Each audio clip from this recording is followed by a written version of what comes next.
Nós vamos começar a nossa entrevista, mas antes, claro, sem esquecer, né, do nosso Sebrae, na força do empreendedor, levando sempre muita informação, auxílio a você, comerciante e amigo. E não esquecendo também na nossa vinhetinha, a mais famosa do nosso início da tarde. Solta aí. Entrevista. Isso mesmo, entrevista. Já estamos aqui no estúdio com o nosso amigo Amâncio Cardoso, esse grande historiador, pesquisador, autor de diversos livros, né? Que se debruça nesses temas importantes, tradicionais e culturais aqui, né, do nosso estado e alguns outros também, né? Afinal de contas, temos fronteiras aqui com outros estados, existem, né? Então a gente tem sempre uma pesquisa, você sempre tem uma ligação, de uma certa forma, com outros, né, com outras culturas, né? Então o Amâncio vai poder trazer um pouco desse tema importante, que são os nossos festejos juninos e, claro, estendendo um pouco para esse assunto tão importante. Amâncio, uma satisfação recebê-lo aqui em off, nós batemos um papo muito importante e uma satisfação recebê-lo aqui no nosso Jornal da Xodó, viu? Eu que agradeço de antemão ao convite e boa tarde aos ouvintes da Xodó FM.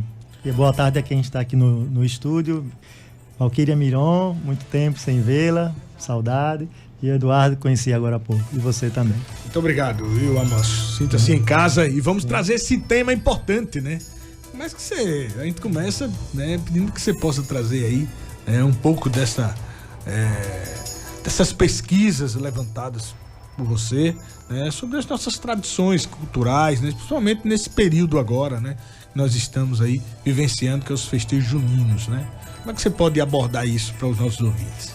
Em princípio, dizendo que essa festa não era nossa, não era da sociedade cristã, não era uma festa junina no sentido do cristianismo. Não existia a festa junina no cristianismo. Foi anterior ao período cristão, lá anterior à Idade Média, nos tempos da Antiguidade Clássica, que nós chamamos, que essa festa era uma festa profana, não religiosa, como é hoje.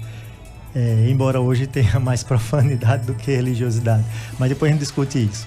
E lá atrás, antes de Cristo, antes do nascimento de Cristo, nas sociedades pagãs clássicas, romanas e gregas sobretudo, essa festa era para espantar os maus espíritos durante as colheitas de verão.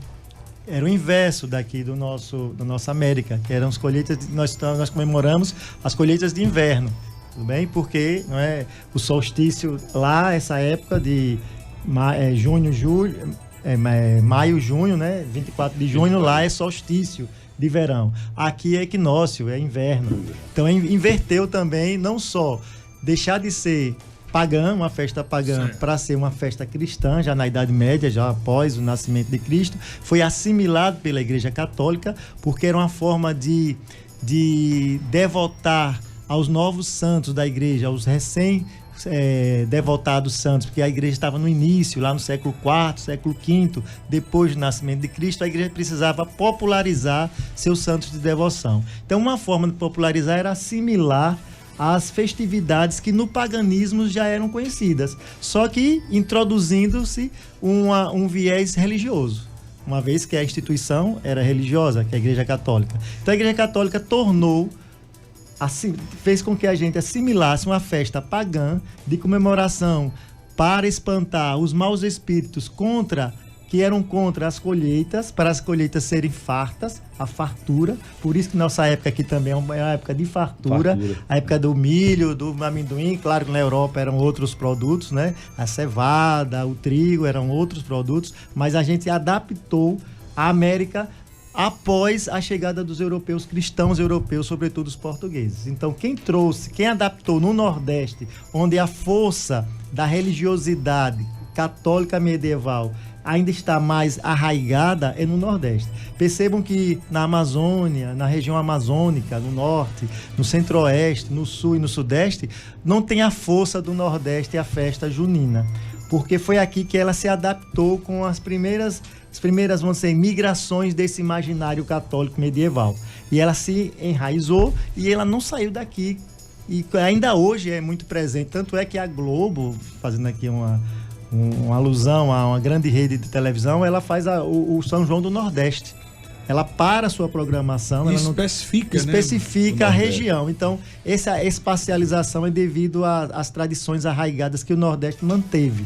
O Nordeste medieval, que Ariano Suassuna chamou de armorial, que vem das armas, dos brasões da Idade Média, dos cavaleiros. Então, toda aquela história também vem, essa história religiosa, junto com a crença em Santo Antônio, São João e São Pedro, que é uma crença mais recente, no cristianismo medieval do século IX, século X, já no tempo das cruzadas. Então, precisava de pessoas que acreditassem nesses representantes divinos cristãos, que são Santo Antônio, São João e São Pedro. E alguns incluem até São Paulo.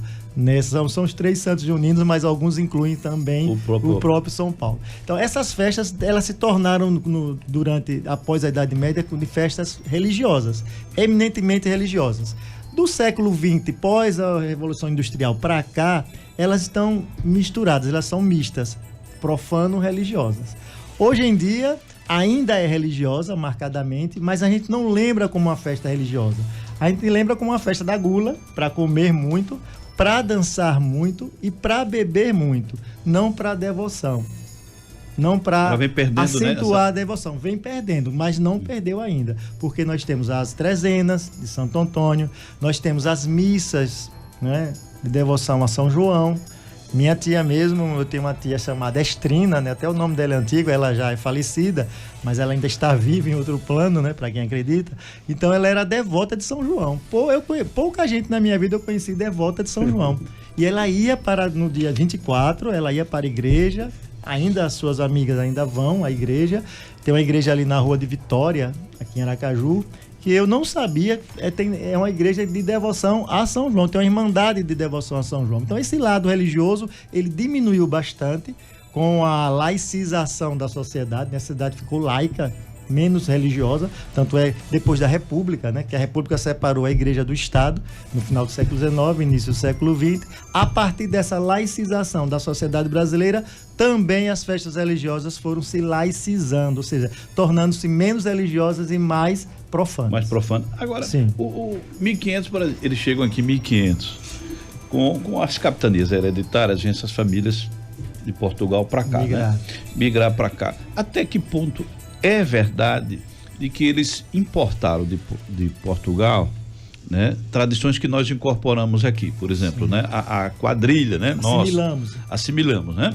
Eles trazem de lá para cá. Estava na Europa, chegou em Portugal, óbvio, também está na Europa, vem para o Brasil.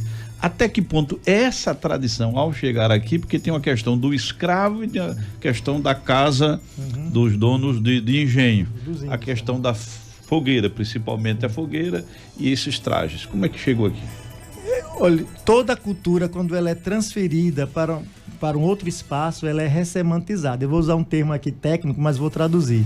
Ela é ressignificada, ela muda de acordo com a adaptação do ambiente.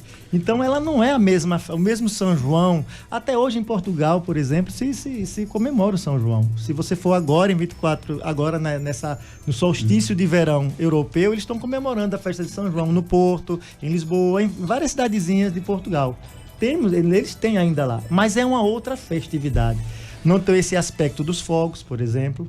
Não tem um aspecto da fogueira, porque tem a crença bíblica que Jesus... Foi a sinalização de Isabel? Finalização do parto de Jesus, que a mãe de João Batista até pediu para sinalizar. Isabel era uma forma de sinalizar o nascimento de Cristo. Então tem a fogueira, mas não tem os fogos. Lá eles batem com martelinho na cabeça das pessoas em Porto, por exemplo. Eles saem com martelinho batendo na cabeça das pessoas, coisa totalmente sem sentido para nós aqui. Então, esse sem sentido de lá não tem sentido aqui, então é ressemantizado, é ressignificado. A gente adaptou de acordo com as culturas aqui presentes, afrodescendentes e ameríndia também, não esqueçamos também, porque os índios participaram do processo de colonização tanto quanto os afrodescendentes, junto com os portugueses e outros estrangeiros que vieram nesse bojo da colonização, né? Então, isso aí foi modificado, claro. A gente adaptou as nossas condições, até as comidas foram ressignificadas. Por quê? Porque aqui é outra colheita, não é colheita de verão, é colheita de inverno. Aqui não é para afastar os maus espíritos, é para agradecer aos santos católicos. Então, todas essas mudanças e outras, os trajes, né? A tentativa das quadrilhas de trazer os trajes do tabaréu, não do matuto, não do matuto, nem do caipira paulista, mas o tabaréu nordestino, do vaqueiro, né? Depois do cangaceiro. Então, esse cenário, esse espaço é outro. Então, as relações mudam também. Nesse caso, esse cenário foi adaptado a posteriori, não foi? Sim, claro. Depois da chegada dos novos Porque as quadrilhas colônios. hoje trazem muito, né? Pessoa vestida de cangaceiro. Sim. Porque não existia o cangaceiro o cangaceiro vai surgir no século XIX. Essa imagem do homem sertanejo valentão que se vinga pela honra. Influência do cangaço, né? A influência do cangaço. O cangaço começa não com o Lampião, mas com os vaqueiros do século XIX que eram contratados como capangas por fazendeiros que estavam com questões de terra. Disputando. Olha, agora 13 horas e 23 minutos, nós vamos a Glauber Leal, na cidade de Tobias Barreto. Tem perguntas a fazer ao historiador Amâncio Cardoso. Vamos ouvir. Mais uma vez, boa tarde, Barita Filho, boa tarde, Eduardo Carvalho, Daniel Vilas Boas, aos ouvintes da Rede Xodó de Comunicação, saudar aí a Valquíria Miró e também o nosso entrevistado, o historiador Amâncio Cardoso. Eu queria fazer a seguinte pergunta, na verdade é uma curiosidade. Amâncio, na sua avaliação, o forró e os festejos juninos têm para o Nordeste o mesmo peso que o Carnaval tem para o Sudeste? Desde já agradeço os esclarecimentos e desejo uma ótima tarde. Pergunta muito oportuna. Eu vou contar primeiro uma história para ser didática e fazer a resposta ao mesmo tempo. Eu estava com os alunos dos cursos de turismo do Instituto Federal, onde eu trabalho, em Salvador, e um aluno perguntou se o Carnaval era a principal festa da Bahia. A empresa de turismo da Bahia, o representante da empresa de turismo da Bahia, o presidente à época, não vou me recordar o nome, ele disse que não. O que dava mais dividendos à Bahia não era o Carnaval, era o São João. Eu fiquei assustado, eu achei que ele estava meio perturbado, mas depois ele explicou. O Carnaval é concentrado em Salvador em termos econômicos, em termos de festividade, de intensidade. O mundo vai para Salvador. O São João, além de Salvador, tem as centenas de municípios da Bahia.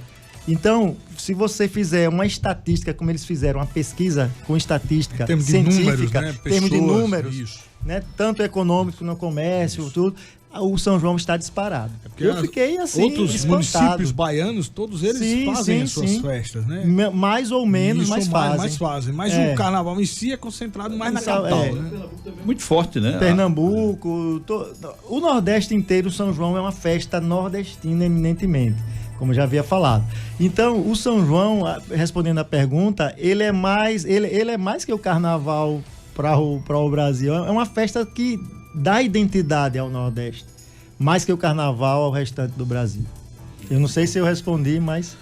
Então, né, mostra que a força, né, cultural do Nordeste perante as festas juninas, né? Competindo aí somente com o Sudeste e com o Carnaval.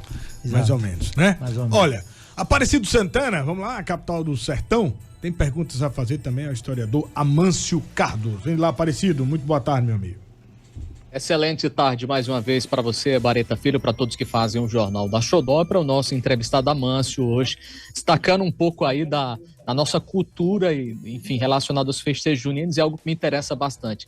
Amâncio, eu vou fazer um questionamento, não sei se é a linha de pesquisa específica do senhor, mas em relação ao que o senhor pensa do forró. A gente tem o forró como uma identidade desses festejos juninos, começado ali pelo Luiz Gonzaga na década de 50, 60, e aí existe aquela dúvida em relação à origem do forró. Aqueles que defendem que o forró vem do foral, né, lá da Inglaterra, e aqueles que defendem que o forró vem do forró bodó, algo que já tinha aqui na cultura brasileira. E aí também a sanfona aparece como um instrumento que representa esse forró, até então não era. As festas antes, na época de Luiz Gonzaga, essas festas juninas, a gente conhecia como sambas, né? Passou a ser chamado de forró depois do Luiz Gonzaga. Então eu queria que o senhor trouxesse para a gente a importância do Luiz Gonzaga, o surgimento do forró e o que ele representa aqui para nós nordestinos. O Aparecido é um grande pesquisador, viu? Você viu que ele foi buscar até o forró, né? Como é? Forró. Eu vou explicar. Forró. Não é brincadeira não, viu? Grande abraço, Aparecido. Obrigado pela pergunta, porque eu queria que alguém fizesse essa pergunta. Eu estava aqui torcendo.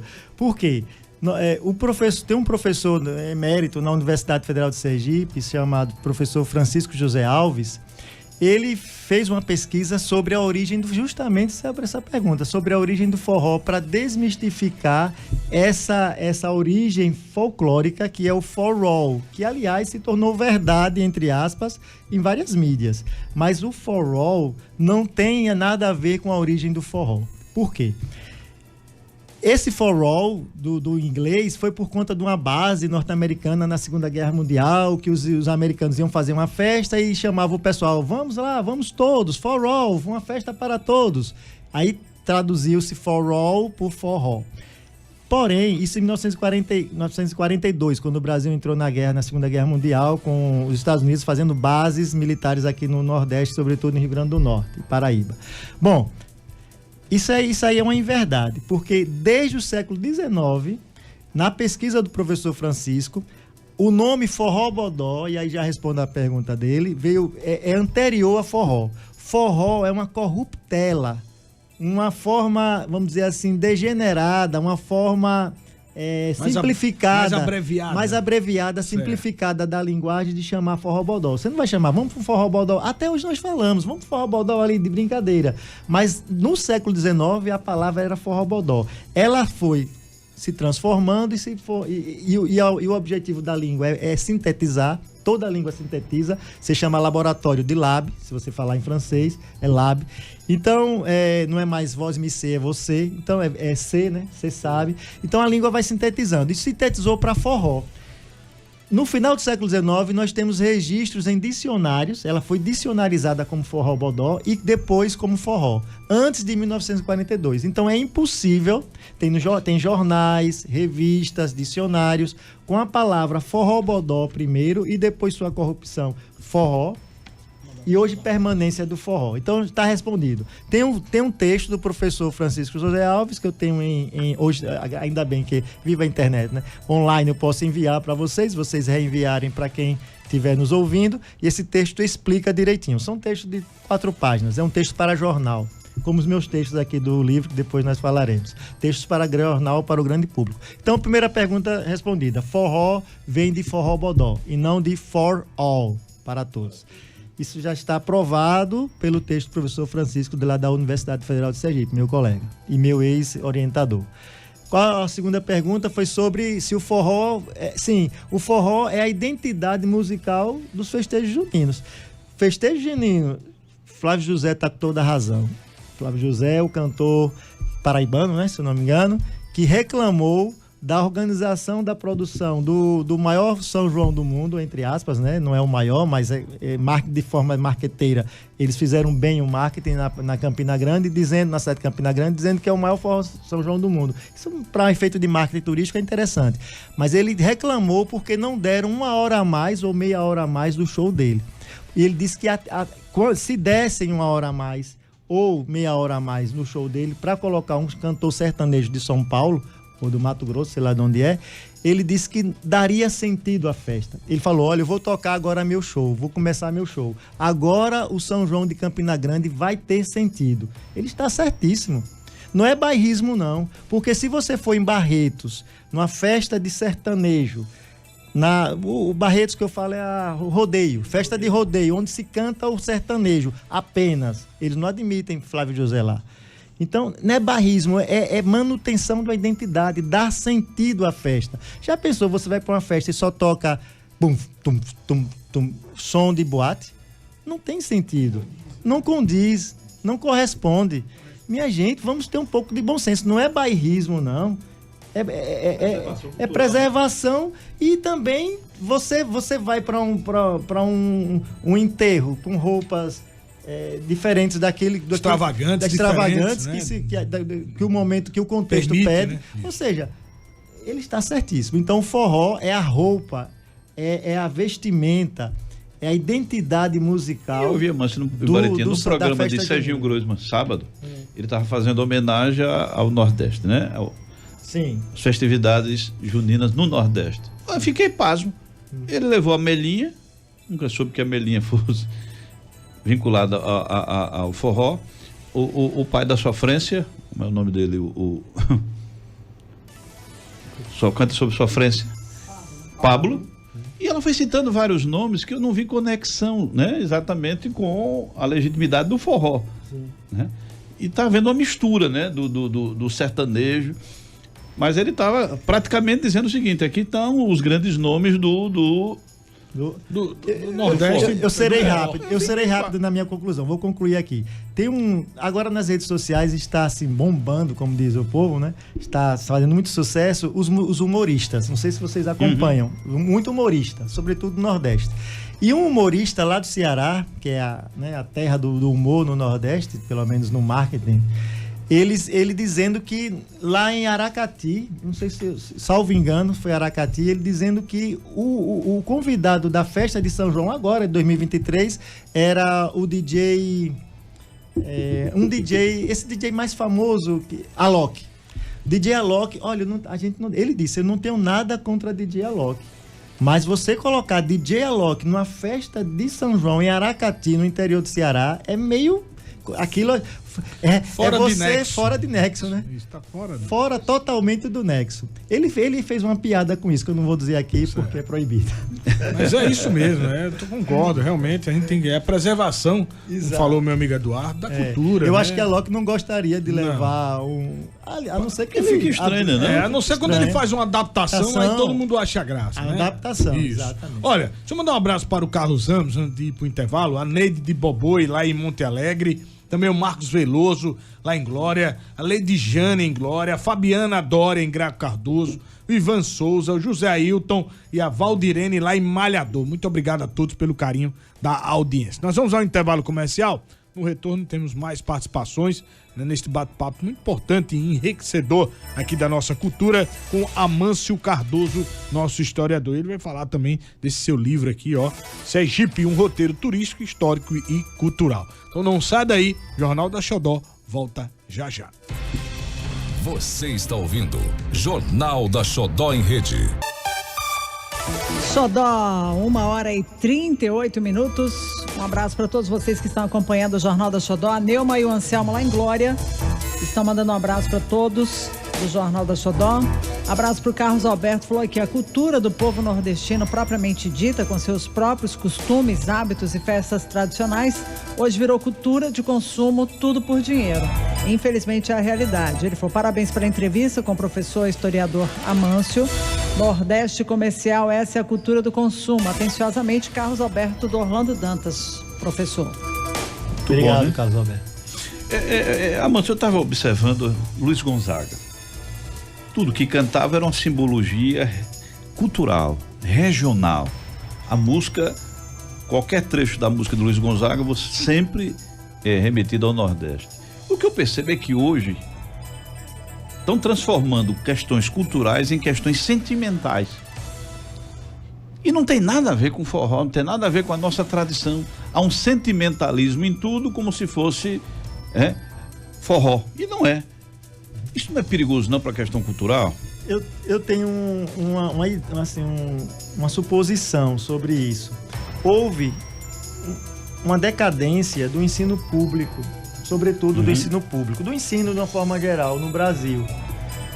Mas vamos falar de ensino público, já que eu sou professor de escola pública. Isso me deixa triste, né? Eu sou professor do Instituto Federal de Sergipe, que é uma das poucas escolas públicas de qualidade no Brasil, mas o ensino público fundamental, sobretudo fundamental, até o médio, ele tem entrado numa decadência intelectual mesmo. A formação das pessoas no ensino fundamental e médio no Brasil tem entrado numa decadência. Isso está aprovado, já tem estudos, tudo bem. E é um esforço de se melhorar a qualidade. Então isso provocou um avalanche de péssimos compositores. Porque se você for olhar as composições que faziam para Luiz Gonzaga, porque Luiz Gonzaga pouco escrevia música. Ele escreveu algumas músicas, mas ele era mais o compositor musical, não letrista.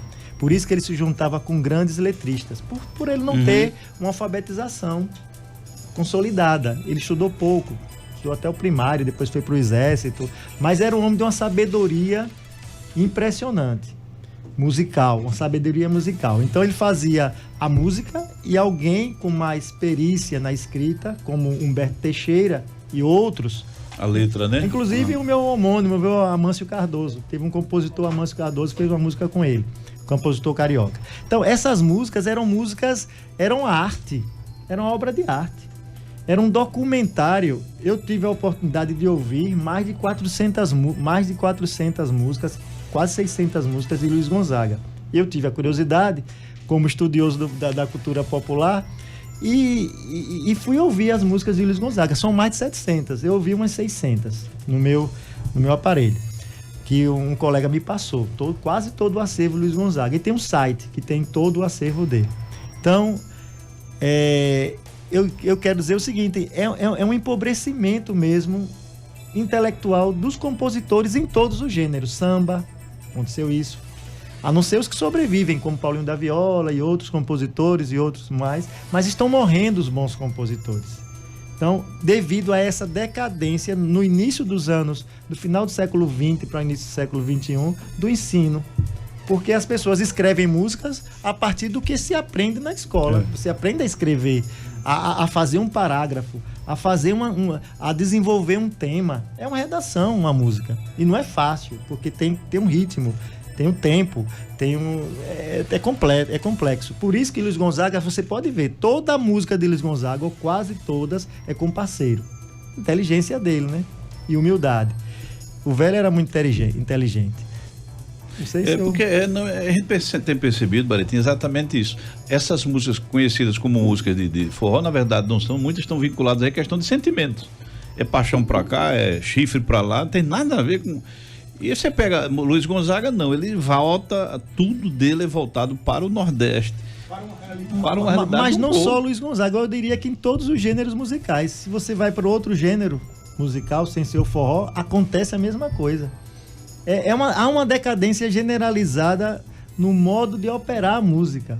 Tanto, sobretudo na parte escrita, a escrita da letra. Tem caído, é monotemático. Ou é a mulher que trai o homem que trai a mulher, e cachaça, beber cachaça.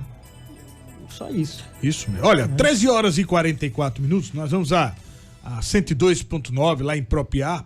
O meu amigo Robson Martins, também acompanhando essa entrevista, esse bate-papo com o Amâncio Cardoso, tem perguntas a fazer.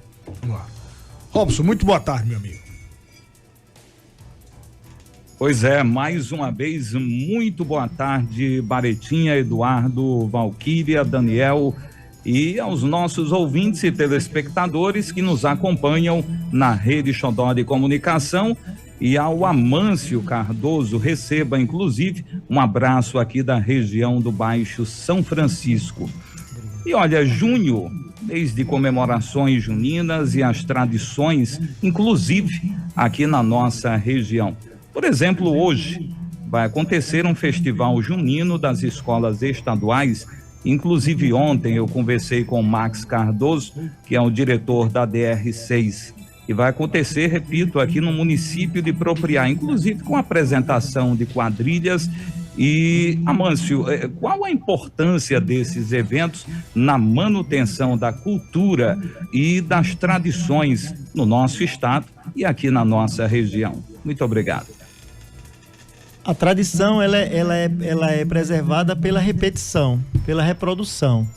E os meios de reprodução de uma tradição, um dos meios é a família e a escola.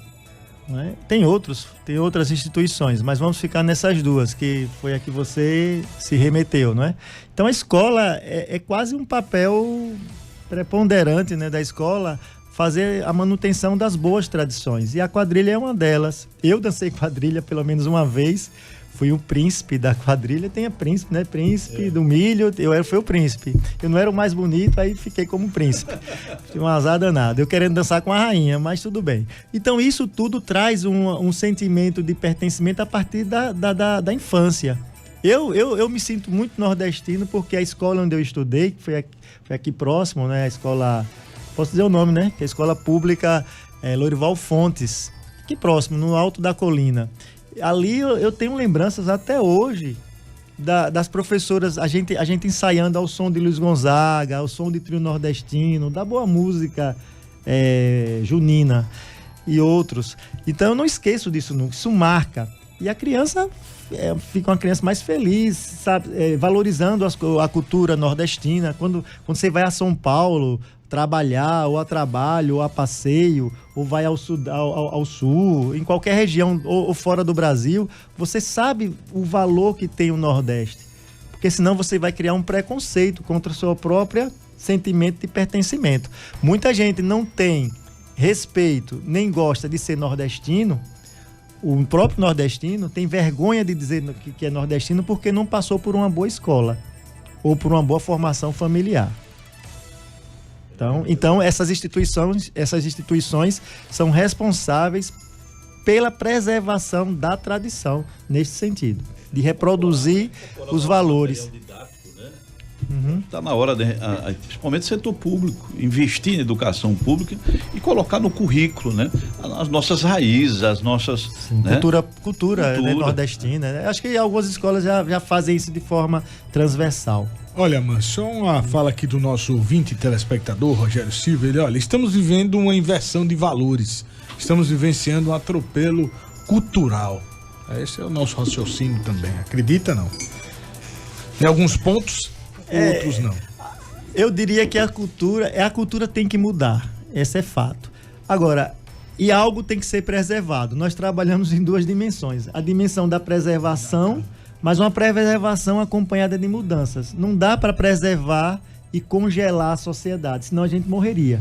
Então a cultura ela é dinâmica, quando a gente fala. O nosso fazer cultural é dinâmico. Se nós mudamos durante a vida, durante a nossa evolução, imagine isso em grupo. Mas ela preservando, né, o que já foi alcançado. Mas a gente preserva algo em nossa vida, alguns valores. Então, os valores preserváveis, a gente tem que saber trabalhar para que as mudanças não venham atropelar. Nós estamos vivendo alguns momentos de atropelos devido a esse choque de gerações e choque a decadência do ensino, por exemplo. Eu acho que é um grande culpado de dividir o Brasil hoje. As pessoas não se entendem até politicamente por conta da decadência de ensino, falta ignorância mesmo, intelectual. Porque se a gente fosse inteligente intelectualmente, a gente não se dividia. Como é que o brasileiro se divide em uma quase guerra civil? Isso nunca aconteceu, pelo menos tão explicitamente. Que você não fala com o vizinho, você não fala com o parente, só por conta de problemas político-partidários. Isso aí é o fim, é o cúmulo. Então eu acho que é preciso preservar, mas saber como mudar. Que a mudança ela não é nem necessária, ela faz parte intrínseca da vida. Isso. Né? E fazer cultura, o nosso fazer cultural como seres culturais, intrinsecamente está embutido o quê? A mudança. Mas a gente tem inteligência de se preservar. Olha, nós vamos aproveitar, daqui a pouco o Val vai prestigiar um dos nossos ouvintes, né? No início da nossa entrevista, nós pontuamos que, né, faria aí, né, uma entrega, né, desse livro, né, produzido, desenvolvido pelo Amâncio, né, Sergipe, um roteiro turístico. Nós já temos um nome, né, quem foi mais que interagiu, né, dos nossos ouvintes, e nós vamos prestigiar. Mas antes eu queria que você fizesse uma explanação rápida sobre sobre esse produto, né, sobre esse livro tão importante, enriquecedor aqui para a nossa cultura, que é Sergipe, um roteiro turístico, histórico e cultural, porque a partir, né, da sua fala nós já vamos prestigiar esse ganhador. De forma assim bem sintética, são 20 temas de história, sobre história e cultura sergipanas, a partir de um olhar de um professor dos cursos de turismo. Eu sou historiador, mas trabalho há 15 anos nos cursos de turismo, lá no Instituto Federal de Sergipe. Então, eu juntei, nesses 15 anos, 15 temáticas, ou 20 temáticas, e elas estão aqui enfeixadas. Tem mais 20, será o segundo livro. O segundo livro sairá no final do ano ou no início do próximo, que é a continuação desse. Então, quem for adquirir o livro vai ter o prazer de ter uma leitura leve, porque é uma leitura agradável, uma viagem, palatável, né? Uma viagem palatável, uma viagem sem problemas, porque tem viagens sem estresse, sem estresse, a gente viaja assim, para que eu sair de casa? Essa aqui não, você vai sair de casa sem sair de casa, porque vai ficar no conforto da sua rede, de sua cadeira, sua poltrona, e vai ler 20 interessantes temas de história e cultura de Sergipe a partir de uma perspectiva de um professor de turismo. Pronto, então nós já temos aí, hein, Val? Vamos lá.